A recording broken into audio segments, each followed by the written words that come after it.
Hello and welcome to episode 54 of the Victorian Studio podcast. My name is Maureen and I'm coming to you from Winnipeg, Manitoba, Canada on Thursday, December the 22nd, 2016. Welcome to all new and returning viewers. I hope you enjoy your visit with me in my studio today. Well, this week it's going to be a bit of a shorter episode. I'm trying to squeeze in a podcast between getting ready for Christmas. Even though I've had this week off of work, it's a good thing because I just finished my Christmas shopping this morning, did all my baking yesterday, all our decorations are up, so we're ready on that front. So I've dedicated tomorrow to doing all my wrapping.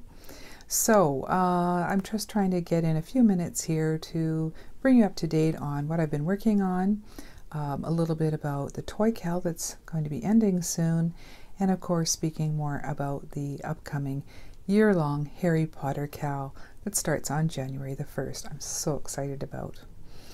So first of all though, I wanted to say thank you so very much to each and every one of you who sent me condolences on the loss of our sweet Sheba.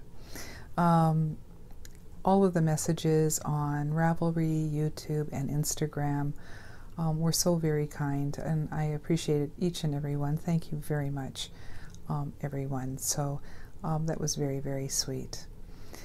So let's start with the toy cal. This is, of course, with the lovely ladies at the Pen, Hook, and Needles podcast, Talia and Marlisha, and Kim at Me and My Dog and Some Yarn podcast. And it's been great fun again, co-hosting this again this year. It's been wonderful to see everybody's projects, and I can't believe that we only have a little over a week to go before the end of that cal. So I thought I would start out by showing you again another slideshow of all the finished objects since the last episode that have been submitted on the Victorian Studio podcast group over on Ravelry. Enjoy.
Thank you everyone for all your contributions so far, and as I said, you've got just a little over a week to get those final finished objects in that thread. I'll lock that on New Year's Day, and then I'll be recording that week, so I will be awarding the final prizes on the next podcast.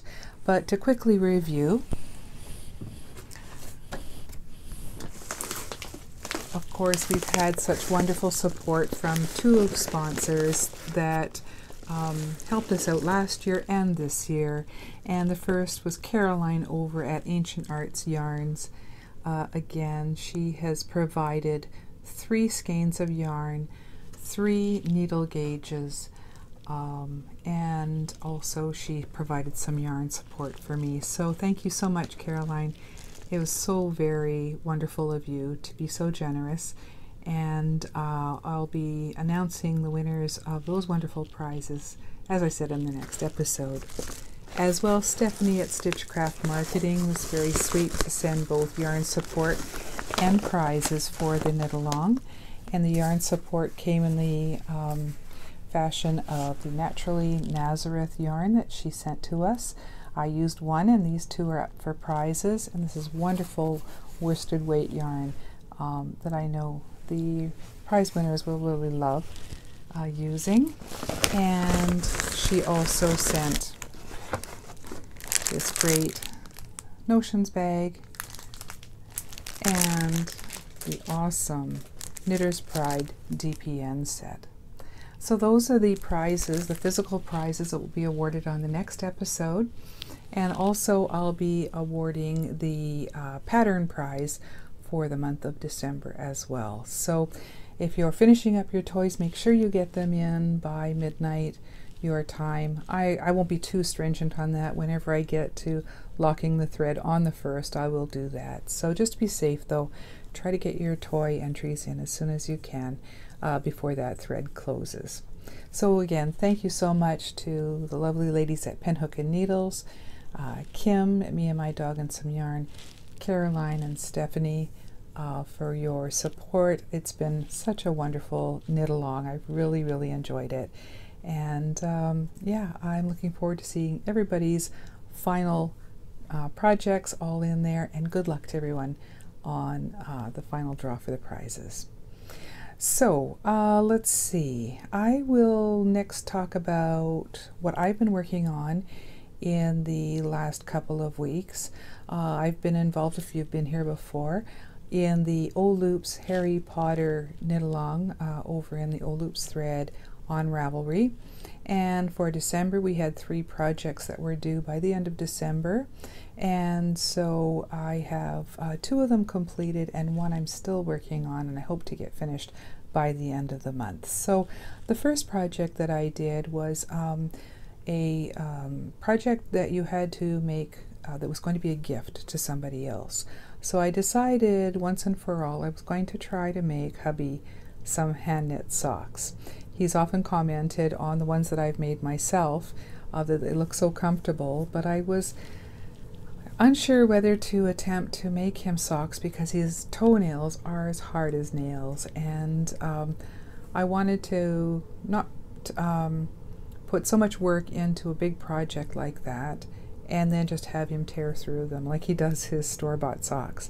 So what I decided to do was use some Cascade 220 that I dyed up myself in his favorite colors of gray and black, and that way they're house socks, and I will let him know they're not meant to be worn with his work boots or shoes, that he can just wear them around the house, and hopefully they'll last a little bit longer than his store-bought socks.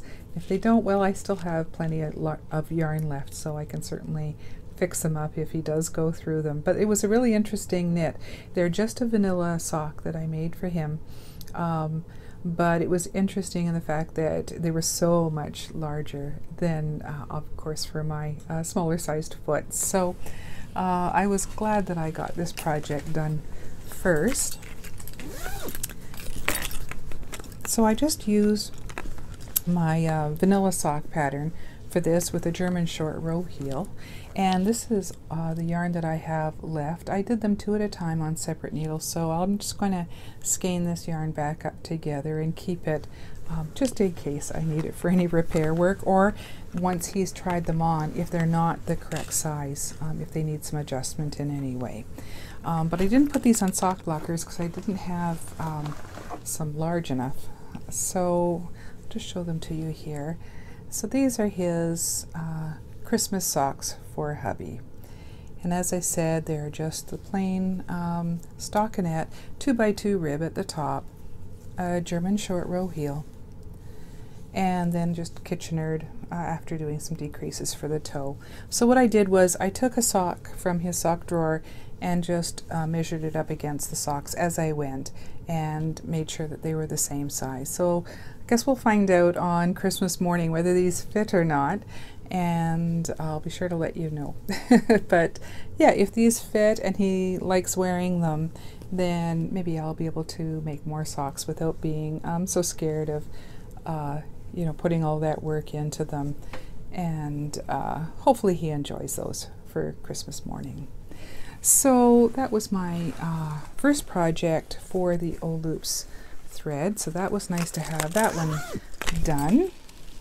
And I was really surprised how quickly that went. Doing the 2 at a time is so nice because I never have second sock syndrome. I'll do the cuffs, you know, 1 at a time, and then I'll go down and do the leg, both heels, and then the foot and toe decreases. So they seem to go very, very quickly. And of course, using the Cascade 220, which is a thicker yarn, I use size 4 US 4 needles for those, so it did go a lot quicker than using the like fingering or sock weight yarn that I've used on a lot of my socks. So the next project that I was doing for the O-loops Harry Potter Cal were some Christmas ornaments, and what we had to do was some ornaments for Trim the Tree in that thread. So what I did was I went to a website after finding a link to this pattern on Ravelry, the Dale Garn website, and that's not a great picture. I'll put a color picture in here again like I did last time so you could see it better. These mittens are little mini mitten ornaments that were actually meant for an advent calendar. But what I thought I would do is change it up. Instead of doing numbers on the mittens, I would do our guests' initials and place them on their plates during Christmas dinner, and then they could take them home and hang them on their trees once they got home. So what I did was I photocopied the patterns, and then I superimposed their initials on some of them. So I colored them in, and the green ones and the yellow is just my shading that I kept track of with a highlighter as I went along. But what I did was I used Excel just to design the initials first, and then I flip them upside down and then place them on the front of the mittens, and so that they would look correct once the mittens were turned around. The other thing that I changed with this pattern, 2 things. The mittens didn't have a cuff on them like a normal mitten cuff, so this was my test mitten that I did the first time. So I did a little 2x2 rib mitten cuff on it, and then I also added a thumb onto mine because the pattern doesn't have thumbs, and because I've knit mittens before, I knew how I should make a thumb. So I did that, and then I left some yarn so that I could hang them with a little bell on each of them. So that was the test one. And there's going to be 7 of us for Christmas dinner, so luckily I got all 7 completed. So I started out with mine, and I did mine in red, and each mitten has a different pattern on the palm as well, and on the front, and each cuff as well. And at the end of the podcast, I'll put a picture of all of them together. So that one was mine, and then I did a green one for hubby. So that one is going to be his. And I'm going to put a little mini candy cane in each one of them before we place them on the plates.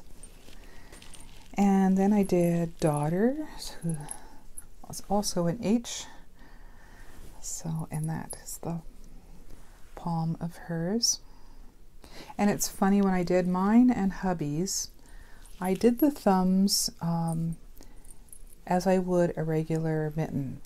That is, I cast off about 6 stitches and then put it on a little safety pin, the extra stitches, and then did what I needed to do until I came around, and then cast on the stitches again so that I could leave this space to put a thumb in. So I did that on mine and hubby's. I remembered to do that. But when it came to doing Daughters, I totally forgot to cast off for the thumbs. So what I did was, when it was all finished, I just picked up 6 stitches on both needles and just started knitting the thumb. It's not as if anybody's going to actually try to put anything inside the thumb, and that worked so much better. So that's what I continued to do for the rest of them, is I just knit up the whole mitt and then I just slid my needles in. I'll put a picture in here of how I did that. Slid them in, picked up the stitches, and then started knitting the thumb as normal. So that was the third one. And then I did one for my mom. Hers is in green. And there's her pattern. That one has, it's almost like a poinsettia pattern on it. I just love these Norwegian inspired patterns on all of these. And then for my dad, his is in blue. And again, another different pattern. It was so much fun. Each one took under 2 hours, I think, to do. And then also had daughter's boyfriend. Again, a different pattern on the palm of that mitten. And the last one for my mother-in-law. Really pretty. So each pattern, there's I think 24 of them in that set. Each one of them has a different pattern, and they're all so very beautiful. So it was a lot of fun to do these. I usually like to do something special for every guest on Christmas Day. So I hope everybody enjoys having their own little mini mitten ornament. And I had 7 entries then into the Trim the Tree challenge over at the Old Loops thread. And because it was called Professor Flitwick's Trim the Tree, Professor Flitwick is a teacher at Hogwarts who decorates the tree at Christmas in Harry Potter. I had to take all the pictures of my finished mittens with a very special autograph that I got when I met Warwick Davis for the second time. It was during a Star Wars convention, but I was hoping to meet him. I brought this Harry Potter calendar with me and got his autograph. And I think this was back in 2002. So there's Professor Flitwick in there, and it says, "Practice your charms." So that was really cool. Warwick's a really, really nice guy. So that was neat to have that to be a background for all of my finished Trim the Tree ornaments for the Old Loops group. So the last project that I'm working on for that knit along is again Harry Potter inspired. And this time I'm using Lydia Brown's pattern. Lydia is the dyer behind the Old Loops yarns. And we had to use mini skeins in a project. So she's designed this cowl pattern called Fred and George's Crazy Christmas Cowl.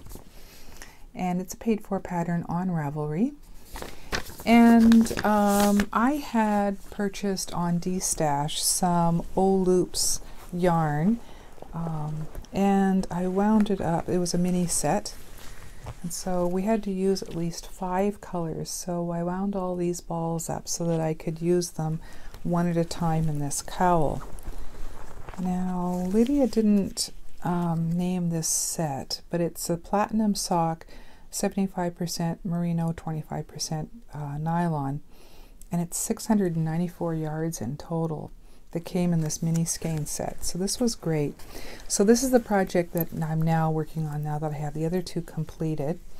I have a lot to do though, so I'm hoping if I can get the rest of my Christmas preparations done that I have enough time left over to finish this up before New Year's Day. So this is a really pretty lace pattern that's a chevron, and it's knit in the round, and then you sew it up at the bottom and at the top to make it lay flat. So it's double-sided, but I just love the way these colors are knitting up, and I'm having lots of fun. And of course using my Harry Potter stitch markers that I made myself. And yeah, so I have a long way to go, but this is a really nice pattern, easy to remember once you get going. And on Tuesday I brought this to the auto dealership slash mechanic. Last week here in Winnipeg the temperatures dipped to -41 for a couple of days, and my vehicle is now 6 years old and still had its original battery, but that temperature was just too much for it, and I wasn't able to get my car going on Thursday. So Thursday and Friday, my last 2 days of work before my holidays, hubby had to take me to work, and so on Monday we charged it up ourselves, got it going, and I was able to drive it in on Tuesday to the car dealership to get a brand new battery. So of course I took my knitting along, and they all know me over there. Every time I go in, getting an oil change or whatever, I always bring my knitting with me, so they're always interested in that. So it didn't take very much time at all, so it left me a lot of time that day to get my Christmas shopping worked on at least. I thought I was finished that day, but like I say, I had to go back out today, and now I'm done. But it's been a very busy week, so I'm really looking forward to, after the week between Christmas and New Year's, hopefully working on that project and getting that one finished up for the end of the Harry Potter Cal over on the O-Loops group. I can't believe how quickly those 3 months have gone. It's been such a blast participating in that, and it's going to be so much fun to continue on the Harry Potter goodness in my own knit-alongs. So I'm really looking forward to that. The one thing I wanted to talk to you before I said more about my own Harry Potter Cal that's coming up is this year I'm going to participate in the Little Bobbins Knits podcast Christmas Eve cast on, and this is usually where you cast on some socks on the 24th along with hundreds of other knitters. In the last couple of years it's really grown to immense proportions, and this will be my 3rd year participating in that. So what I did was I got some yarn and caked it up into 2 cakes so that I can cast on the 24th. The pattern that I've decided, well, I haven't yet formally decided. I'm going to do one of 2. I'm either going to do another pair of Hermione's Everyday Socks, which is one that almost everybody has done, or by the same designer, Dumbledore's Christmas Stockings. I think this will be interesting to try. I haven't tried these ones yet. So it'll be one or the other, and these are both by Erica Luter, and they're both free and very, very popular patterns on Ravelry. So I will decide what I'm going to make, but I have decided the yarn that I'm going to use, and that's the You're So Scrooged yarn that I got from Fibernymph Dyeworks. So what I did was I caked them up. They don't look exactly equal because what I did was, when I was caking them up, I made sure they both start in identical places, so hopefully I can get some pretty fairly matched socks. So yeah, I'm looking forward to knitting those up starting on the 24th and joining lots of other people in the Christmas Eve cast on. And that, of course, I put in my little Christmas bag that I made last year out of the Christmas ornaments material that I got on Spoonflower. So let's see, I think that's all of the knitting projects I wanted to share with you. Some of the other crafting I was up to in the last couple of weeks was some Christmas cards. So this year I made 3 different styles of Christmas card. It's the first year I've done that. I have samples.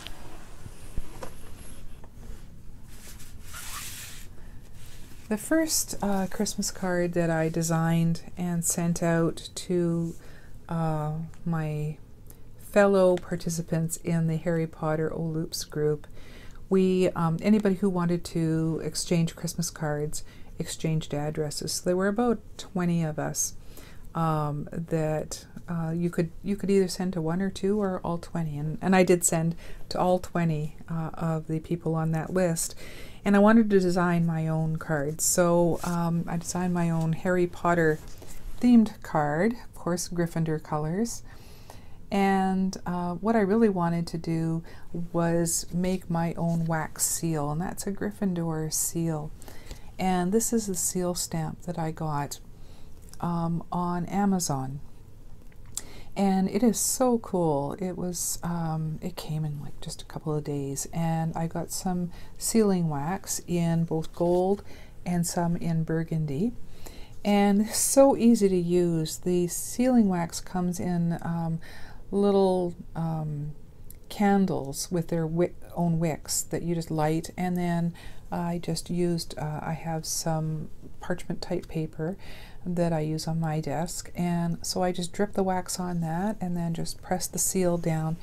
Used a putty knife just to scrape them off, and then I just attached them on the cards. So luckily I see that when people are receiving them that they come intact. I was worried that maybe they would crack or break in the mail, but they seem to have survived mailing all right. So yeah, I was really pleased with that card that was Harry Potter inspired for the Harry Potter group. So that was the first style that I did. And then for the girls at work, I did just a very simple card. There's a few of us that exchanged gifts and cards. So I had this stamp from a little while ago I'd never used before. So I just used my Copics to color them in, and then I added a little bit of glitter onto one of the ornaments. So that was a really easy card to do. So I did a few of those. And then for some friends and family, I thought I would print off one of my favorite pictures of Sheba at the holiday time. This was taken back in 2004 of her standing in front of our one of our front windows and watching the lights on the bushes outside and all the frost on the windows. So I printed off that picture a few times and added it onto the front of the card for family and friends. So I really like the way that one turned out as well. So even though I don't make a lot of greeting cards like I did in past years, before I started knitting, I did a lot of scrapbooking and card making. At Christmas time, I still like to do handmade cards. So those were the 3 that I did this year. So let's see. The other thing that I wanted to share with you was just a few acquisitions. It's not all that I've got in the last couple of weeks, but because today's a shorter episode, I won't go into too many of the other ones. I'll save that for the new year. But there were a couple that arrived that I thought you would like to see. The first one is another skein that I got from Sweet Lisa from the Fibernymph Dyeworks yarn company. She is the host of 90% Knitting, and I was so very lucky to get one of her Whoville colorways. So she had a couple of updates, and I was really thrilled that I think this was one of the last ones on her cozy base. This is Superwash Merino, 220 yards. So this is called Welcome to Whoville, and I just love it. It's all the colors of the opening scenes to Whoville in How the Grinch Stole Christmas. So I thought it was very appropriate. I almost used this one for my Christmas Eve cast on this year, but I think I'm going to save it. I just love the way it looks in the skein. I think I'm going to save it for a little bit and maybe next year use it for my cast on. So that was one that arrived. And the other 2 I got, I was able to catch an update at London House Yarns. So I was able to get 2 skeins that I really was looking forward to trying out from London House Yarns. And the first one was a Pokemon Go colorway, and this is Pokemon colors all in a striped set, and then a contrasting or like heel, toe, and cuff in the blue, because I'm in the Team Mystic, which is blue, so I thought that was very appropriate. So this is 75% superwash merino, 25% nylon, and the self-striping is 212 meters and the semi-solid is 85 meters. So yeah, I'm looking forward to casting on some Pokemon socks. So I thought that was pretty cool. And then of course, I really have wanted this for quite a while, and I was able to find the 4 Founders.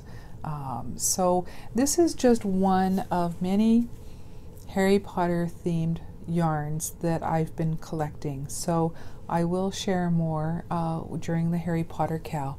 I want to try all kinds of indie dyers, Harry Potter themed yarns myself. So this one is the first of those. So I'm really looking forward to trying those out. This is again a self-striping, 75% superwash merino, 25% nylon, 425 meters. So that's, I think, going to make a really nice pair of Harry Potter socks.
So, speaking of Harry Potter, of course, the knit along will begin officially on January the 1st. I've already put the thread up in Ravelry, so I've already had some great chatter going on there, and a lot of people excited about the knit along, and I'm just thrilled with that.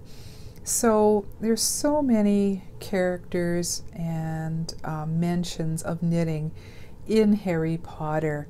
You know, everything from Molly to even all of the knitwear that they wear in Harry Potter in the movies is really inspiring. So during the course of the Cal, I'm going to be showing some images from the movies of some beautiful knitwear that's featured on the characters, and then talk about some of the patterns and that kind of thing. And also I want to highlight some of the indie yarn dyers with the HP colorways.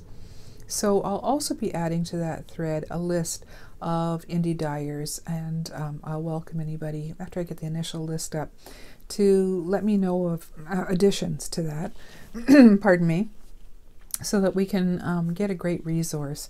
There's so many independent dyers that have Harry Potter colorways, more than I even realized. So it's been great finding out about a whole bunch more. So it's also great fun to start collecting them and getting them into my own stash as well, so that I can use them over the next year in my Harry Potter projects. The other things that I've been doing is starting to collect prizes.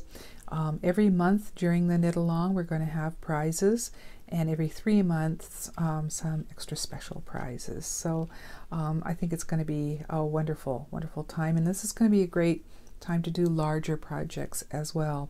And I'll be speaking more of what I'm going to be trying to undertake during that 12-month period as well, but at least we won't be rushed to get some of those larger projects done and off the needles. So one of the other things that I was doing, I've been also on Etsy quite a bit collecting some more Harry Potter charms. I've already made myself some Harry Potter charms, but I'm going to be making up quite a few sets of Harry Potter themed stitch markers and progress keepers as well. So there's just an example of some of the charms that I'll be including in those sets. Everything from owls, chess pieces, there's a cauldron, lightning rod, all kinds of Harry Potter related charms on there, which would be great fun. And of course I have a lot of Harry Potter themed fabric that I'm going to be making some bags out of as well. And a few other goodies that I've been picking up. So really looking forward to that. So if anybody has any questions about the knit along, just please let me know. You can reach me either through Ravelry or YouTube or Instagram. I have designated an Instagram and Ravelry tag. So the tag for the cowl will be, the hashtag will be 2017 HPKAL. So that's 2017 Harry Potter Cal. So be sure to put that tag in your posts on Instagram when sharing, or on Ravelry when you're posting, so that they can all be gathered together and everybody can see all of the work that's being done. So let's see, I think that's it for today. As I said, it was a quick one, and I hope you don't mind, but I know we're all in a rush of time in the last little lead up to the big day. So the next episode will be January the 5th, 2017, and at that time I'll be drawing for the toy knit along prizes and also speaking more about the Harry Potter cowl. So to everyone who is celebrating, I wish you a very Merry Christmas, and to everyone a very Happy New Year and all the best in 2017. So until I see you again in 2 weeks' time, I hope everyone has a safe and happy holidays, and we'll see you in the new year. Thank you so much for joining me this week. I hope you enjoyed your visit, and we'll see you again in 2 weeks. Until then, bye-bye, everyone.